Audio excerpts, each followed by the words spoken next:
তো হ্যালো বন্ধুরা, আসসালামু আলাইকুম। আশা করি সবাই ভালো আছেন। তো বন্ধুরা, আজকে আমি আসলাম আপনাদের মাঝে একটা নতুন ভিডিও নিয়ে। তো বন্ধুরা, আজকে আমি এই ভিডিওর মাঝে আলোচনা করব ডিপসিক আর চ্যাটজিপিটির মাঝে কি পার্থক্য আছে, কি রহস্য রয়েছে। তো বন্ধুরা, যদি আপনারা চ্যানেল নতুন থাকেন তাহলে একটা সাবস্ক্রাইব করে দিয়ে ভিডিওটা দেখতে থাকুন। তো বন্ধুরা, কথা না বলে মূল কাজে একবারই। ডিপসিক এবং চ্যাটজিপিটি তারা দুজনে কিন্তু এআই ভাষা মডেল।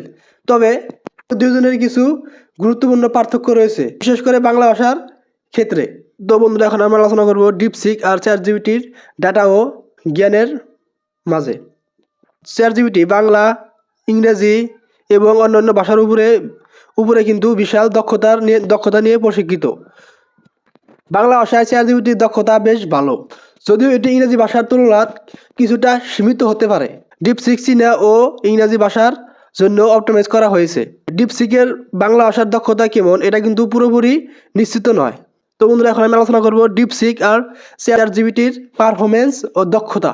এটি বাংলা ভাষায় গঠনমূলক উত্তর, গল্প লেখা, রচনা লেখা ও কবিতা রচনা করা এবং প্রযুক্তিগত বিষয় ব্যাখ্যা করতে পারে।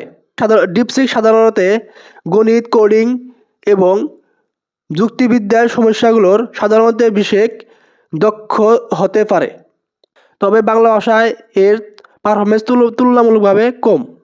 তো বন্ধুরা, এখন আমরা আলোচনা করব শক্তিশালী দিক। চ্যাটজিপিটি আর ডিপসিকের মধ্যে কার বেশি শক্তিশালী আছে, এখন কিন্তু এটা বিষয়ে আমরা আলোচনা করব।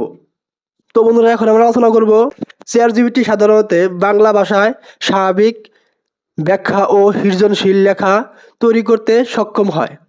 তবে ডিপসিক প্রযুক্তিগত ও কোডিং সংক্রান্ত কাজ ভালো, তবে বাংলা ভাষার ক্ষেত্রে সীমাবদ্ধ থাকতে পারে। তো বন্ধুরা, এখন আমরা আলোচনা করব সীমাবদ্ধতা। ডিপসিক আর চ্যাটজিপিটির মাঝে সীমাবদ্ধতার আলোচনা করব।